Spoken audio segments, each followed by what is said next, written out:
Welcome to our channel. Today we how to budget with PocketGuard, full guide step by step clearly.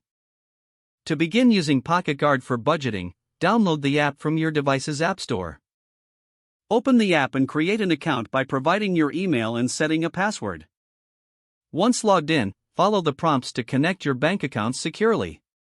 Select the accounts you want to track and allow PocketGuard to access your transaction history.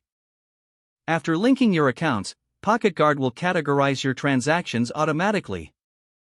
Review the categories to ensure all your expenses are accurate. You can customize expense categories by going to the Settings menu. Now it's time to set your income for the budget. Enter your monthly income in the designated field. PocketGuard will calculate your In My Pocket amount, which is your disposable income after bills and essential expenses. Next, set up your bills and recurring payments by navigating to the Bills section. Enter each bill's amount and due date for accurate tracking. Once all bills are entered, check the Bills tab to ensure everything is listed. You can adjust your budget by setting limits for various spending categories. Go to the Spending tab and input your desired limits for each category. Monitor your spending throughout the month by regularly checking the app. If you overspend in one category, PocketGuard will alert you to help you adjust your budget. Use the Insights feature to see trends in your spending over time. Repeat this process each month to establish a consistent budgeting habit. Remember to update your income, bills, and expenses as they change.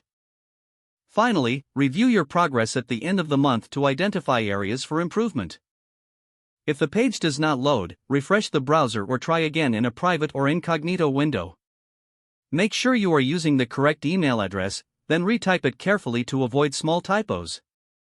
If your password is not accepted, use the reset option and create a new strong password you can remember. Check your spam folder for verification or security emails, then complete any requested confirmation steps. Enable two-factor authentication if available to improve account security and reduce unauthorized access risk. After signing in, review your profile details so your contact information and settings are accurate and current. If you see an error message, note it down and try again after restarting your device and internet connection. Don't forget to like this video and subscribe to our channel for more step-by-step tech guides.